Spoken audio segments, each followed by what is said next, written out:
Hello everyone, in this video we are going to start a new chapter which is known as magnetic effect of electric current, or we can also say moving charge and magnetism. So in this chapter basically we are going to discuss how current produces magnetic field, how magnetic field exert force on moving charge particles like electron, proton and current carrying wires, how charged particles can be accelerated to very high energy in a cyclotron, how the currents and voltages are detected and measured by a galvanometer. We shall also discuss about the magnitude and direction of magnetic field due to various conductor arrangements and their practical applications. So first we will start with concept of magnetic field. So what is the concept of magnetic field here? The magnetic field is a space around a magnet or the space around a current carrying conductor in which its magnetic effect can be experienced. Okay, when the current is passed through a conductor, it modifies the space around the conductor. If a magnetic pole is brought near the conductor, the magnetic pole experiences a force due to the current carrying conductor. The force between the magnetic pole and the current carrying conductor may be described as the following: moving charge or current sets or creates a magnetic field in the surrounding.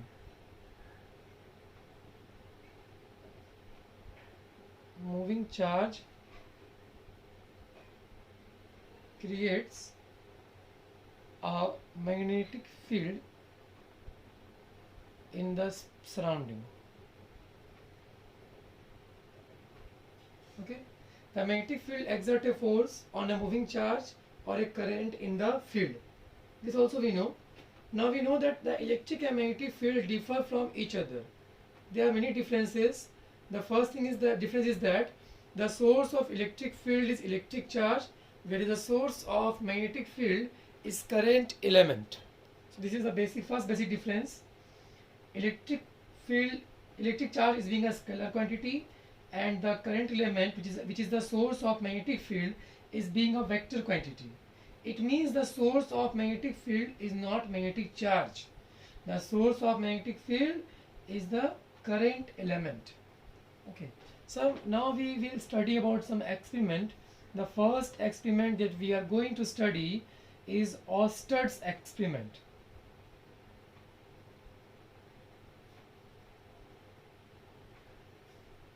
OERSTED, Oersted's experiment. Oersted is the name of a scientist. He performed a simple experiment to demonstrate the magnetic effect of current. Now what is magnetic effect of current? Whenever a current passes through any conductor, it creates a magnetic field around it. It sets up a magnetic field around it, which is known as magnetic effect of electric current. Now to show this, Oersted did an experiment. Okay, what he did, let me draw the diagram first.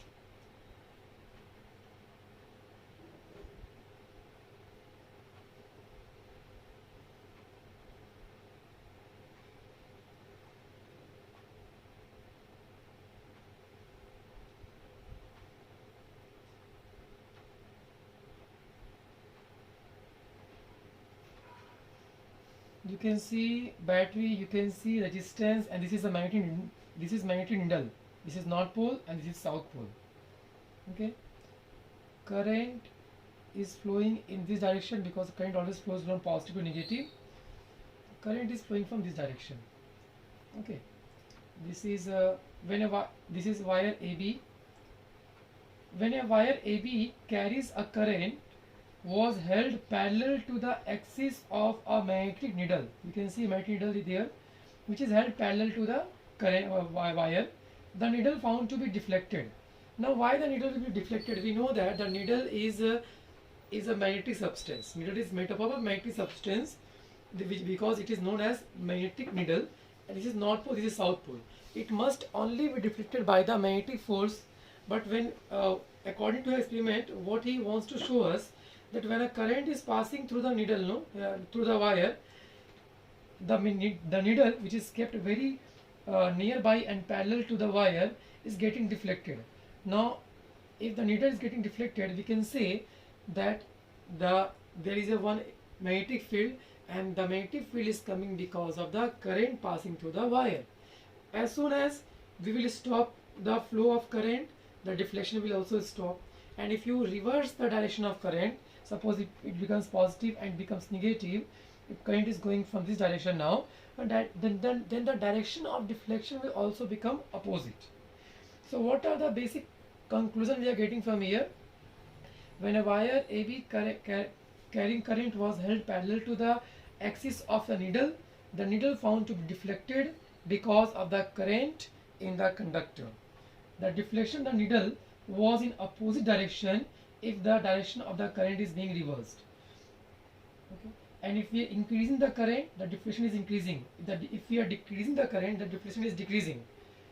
When the current in the wire is stopped, the magnetic needle comes back to rest. So since the magnetic needle can be deflected by magnetic field only, that it follows from the above experiment that a current carrying conductor produces a magnetic field around it. In other words, we can say the flow of electric charge is the source of magnetic field. So what are the conclusions we are having from this experiment? The first conclusion is that whenever a current passes through a conductor, it creates a magnetic field. If the direction of the current is reversed, the direction of magnetic field will also be reversed. If the strength of current is being increased, the strength of magnetic field will also increase. If the flow of current is stopped, the magnetic field will also vanish from there. Okay. So now the next experiment that we are going to study is Ampere's swimming rule.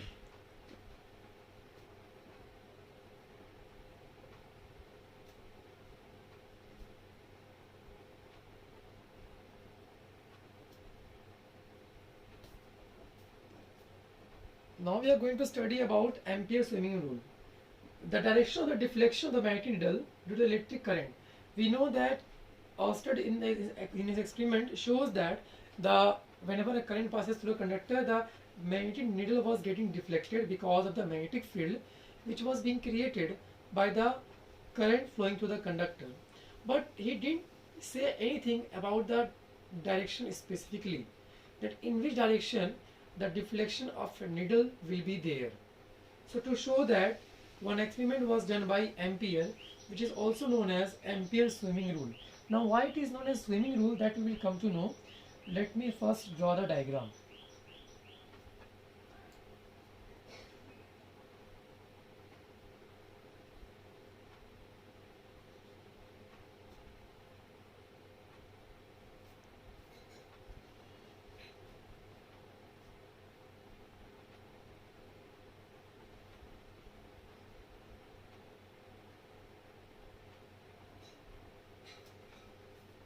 This is a magnetic needle kept on a stand.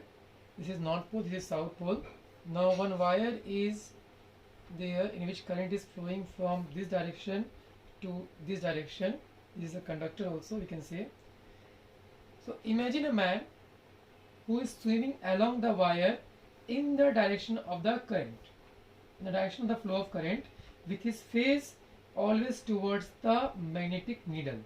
Means the man is also flowing in this direction, which is the direction of the flow of current, and his face is being not upward, it is his face being downward towards the magnetic needle, so that the current enters through his feet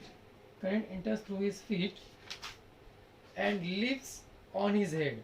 Then the north pole of the magnetic needle will be deflected towards his left hand.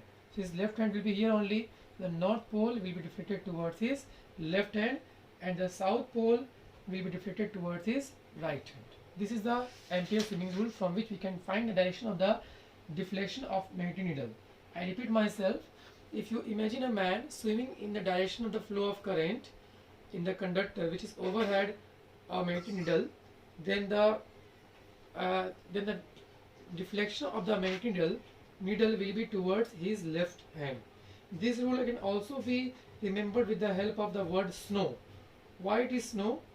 South. How we can remember it with the help of snow word? It indicates that if the current flows from south to north, and if the wire is held over the needle, held over the needle, the north pole should deflect towards the west. This is a trick to remember, but this is, I think we don't need a trick. This is very simple.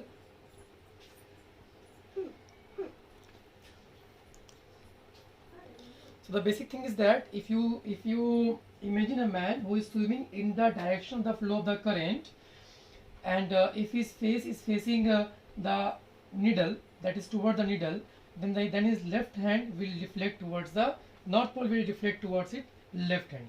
This is the rule to find the direction of magnetic field. Direction of magnetic field, you can say, or direction of deflection of the needle also you can say.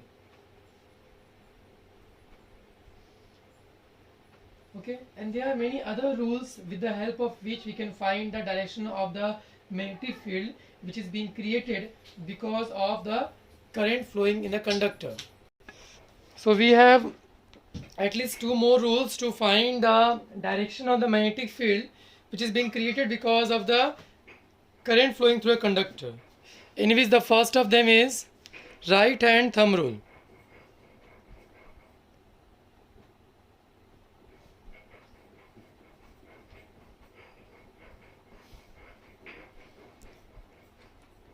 Suppose if you hold a conductor in your right hand such like this, that your current, the thumb points in the direction of the current, then the four other fingers, this curl, will show you the direction of the magnetic field. Similar, so if the current is going up, then the direction of the flow of current is anti-clockwise, and the current is going down, the direction of flow of current will be clockwise. That is right hand thumb rule, and I think this we have already studied when we were there in class 10. I repeat myself. When you hold a right hand when you hold a conductor in your right hand such that your thumb points in direction of the current, then the four other finger, which is curl, will show you the direction of the magnetic field around the conductor. So you can see here, if the current is going upward, the direction of the magnetic field is anti-clockwise, and if the current is going downward, the direction of the magnetic field will be clockwise. This is right hand thumb rule. Similarly, we have one more rule which is right handed screw rule.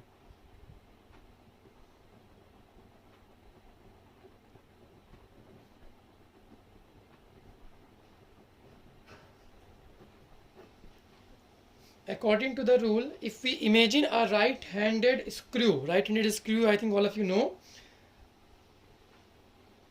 placed along the current carrying wire, rotated such that the screw moves in the direction of the flow of current, then the direction of the motion of the thumb gives the direction of the magnetic line of force. This is similar like this only. There is no other, there is no change. This is similar. Okay, now after that we will study about magnetic field, which is denoted by B. B vector, because this is a vector quantity. Okay, strength of magnetic field is also known as magnetic flux density or magnetic induction. I repeat myself, strength of magnetic field is also known as magnetic flux density or magnetic induction. Now here we are going to study one very important topic, which is force on a moving charge in a magnetic field. Force, it is better to do in the next page. It will take more space here.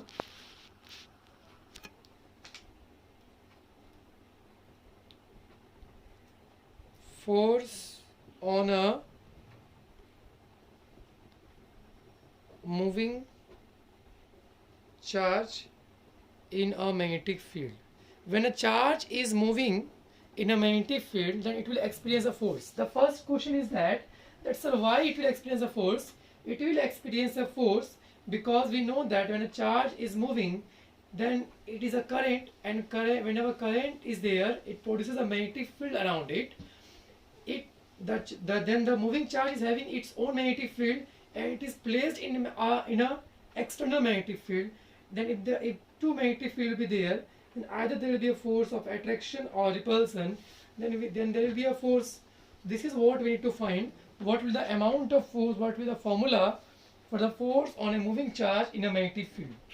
In order to deduce the expression for the magnetic field, firstly we deduce the expression for the force on a moving charge inside magnetic field. Okay, so suppose a charge plus q moving with velocity v vector in a uniform magnetic field b vector. Okay, now let me draw a diagram here.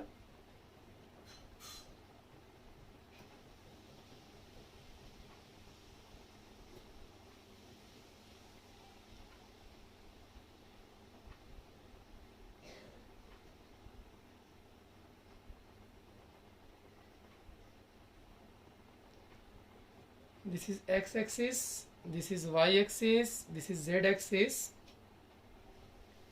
Whatever I am writing, I will tell you, I will explain definitely. This is the direction of the magnetic field. This is the direction of the velocity making angle theta here. So this will be v cos theta and this will be v sin theta. Okay, so consider a charge plus q moving with velocity v vector in a uniform magnetic field. You can see here, which is making angle theta with the magnetic field as shown in figure. It is found from experiment that the charge moving in magnetic field B experiences a force. I repeat myself, it is found that the charge moving experiences a force such that the magnitude of force is, the first one, directly proportional to the amount of charge, directly proportional to the strength of magnetic field, magnitude of magnetic field, and directly proportional to the component of velocity acting perpendicularly to the direction of the magnetic field. V sin theta will take, if we combine all these, we will get F proportional to Q B V sin theta, or simply we can write here F equals to K Q B V sin theta, where K is the constant. Where K is a constant of proportionality and its value is found to be unity or 1, then the value of F will be Q V B sin theta. This force deflects the charged particle sideways and is called as magnetic Lorentz force. You can see here the Lorentz force will always act to the perpendicular to the plane containing magnetic field and electric field. Okay, magnetic field. So from here we can find that the formula for the Lorentz force is QVB sin theta, and if we write in a vectorial form, it will be mod of Fm vector. Q is a scalar quantity, we will take it outside, V vector cross B vector, because it is a cross product which is giving or which is yielding at sin theta. So further we can write Fm vector equals to Q V cross B. Okay, so this figure also shows the relation among the direction of the Fm, V, sin theta and B, as the vectors V and B lies in xy plane. So the direction of the Fm will always be perpendicular to the plane containing xy, containing these two vectors. So it will be along the z direction. That is, it is acting, the direction of the Lorentz force will always be perpendicular to the plane containing V vector cross B vector. Now after this also, as we have the special cases in all the things, so here also there will be some special cases, and the special cases are as follows.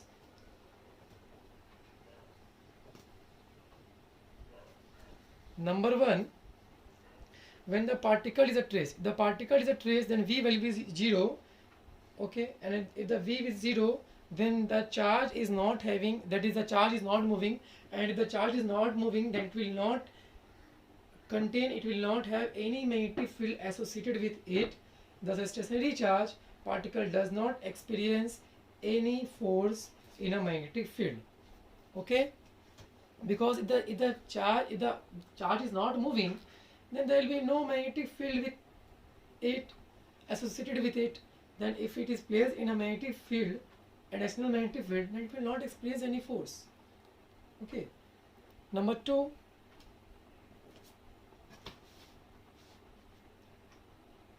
when the charged particle is moving parallel or anti-parallel to the magnetic field, at that time the value of Fm will be QVB sine 0 or QVB sine 180.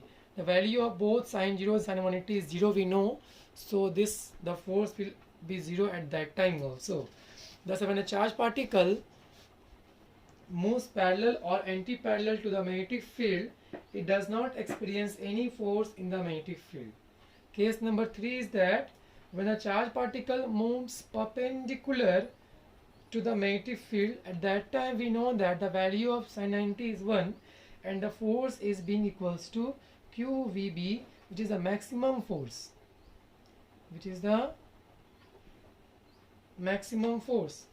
The charged particle experiences the maximum force when it moves perpendicular to the magnetic field. Let's have one more case. If the value of theta is 270 degree, then what will happen? The value of F, then we know that the value of sine 270 is minus 1, then the value of Fm will be minus QVB, which is the minimum force, we can say. Now after doing this, if we want to find the direction of this Lorentz magnetic force, we know that it is being perpendicular to the plane containing V cross B vector, but there should be some rule which will define the direction, the definite direction of this Lorentz magnetic Lorentz force, and this we can do, number 1, with the help of Fleming's left hand rule.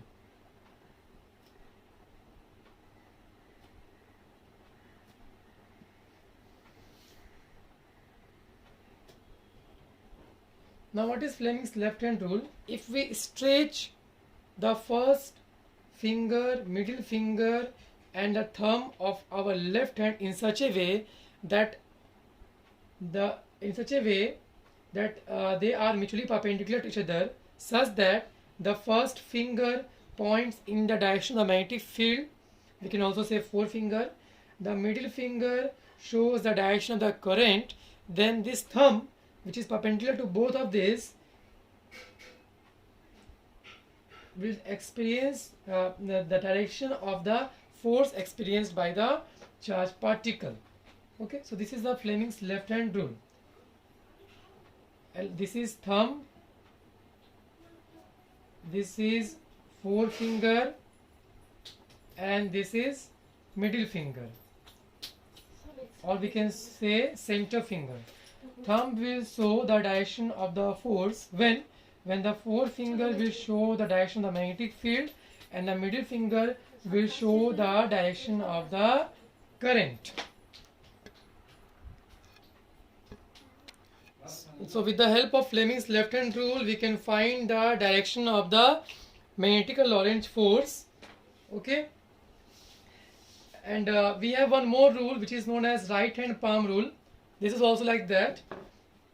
This rule states that open the right hand and place it so that the tip of the fingers point in the direction of the field, thumb in the direction of the velocity of the positive charge, then the palm face towards the force which is being upward. Okay, so this is also we can use. Both the rules are similar to each other.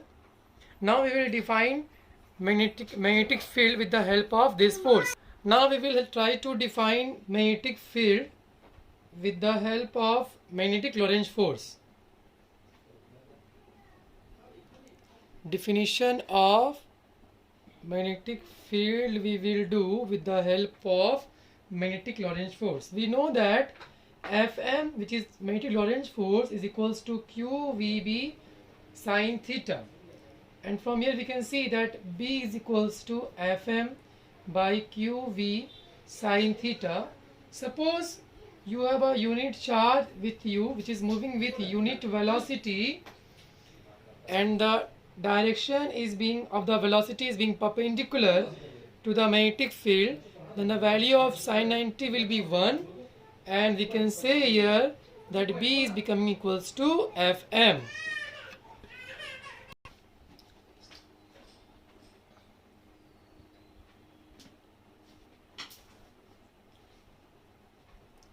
So thus the magnitude at a point may be defined, magnetic field at a point may be defined as the force acting on the unit charge moving with a unit velocity at right angle to the direction of the field. After this, we will try to find the unit of magnetic field with the help of this formula only.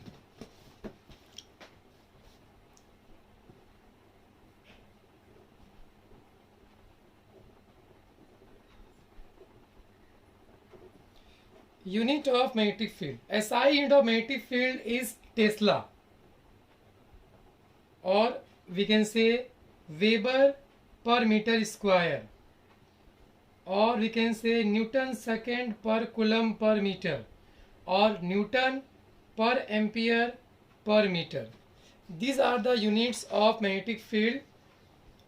Okay, let us define now how can we find this. We know that B equals to F by QV sine theta. Okay, suppose if Q is equals to 1 coulomb, V equals to 1 meter per second, and sine theta equals to 1, and then F equals to 1 Newton, then what will happen? Then the value of B will be equals to 1 Newton per ampere per meter.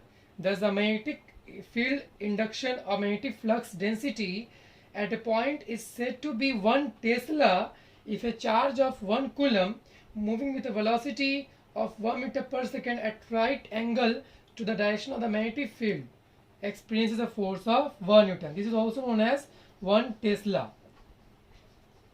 Okay, and in CGS the unit of magnetic field is Gauss, and the relation between Gauss and Tesla, 1 Gauss is always equals to 10 to the power minus 4 Tesla. The value of 1 Gauss is equals to 10 to the power minus 4 Tesla. After that we can have one more topic, which is Lorentz force.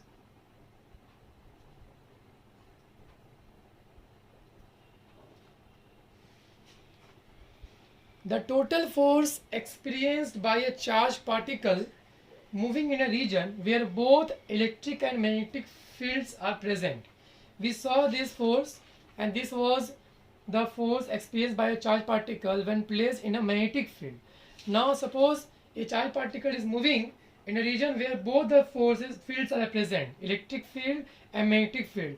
Then the charged particle will feel a force which will be experienced, which it will experience because of both the force field, electric and magnetic field.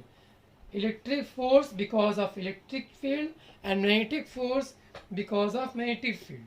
We know that the value of electric force is Q into E, and the value of magnetic force is Q V cross B. So if we place the value of these two in this above equation, then what we will have,